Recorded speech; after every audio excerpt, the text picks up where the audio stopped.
Web service hosting providers usually offer you two main options for where your website will be stored on.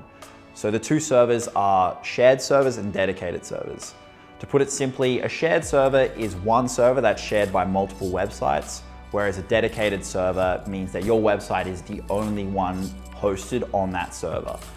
Typically what happens with most websites, due to the amount of volume that you would typically get, is you're on a shared server, because your website wouldn't warrant a dedicated server due to the amount of traffic.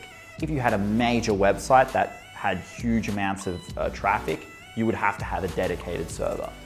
Regardless of whether you choose shared or dedicated hosting, the actual quality of that hosting is extremely important. So good hosting is like buying land on the internet though. So if you buy terrible land in real life, when you put a house on that land, the value of the house isn't going to be as great as it could be. As far as hosting is concerned, if you buy good hosting, it means that when you put your website with that hosting, the website is going to be better, because the website will likely be faster because the quality of the hosting is much higher.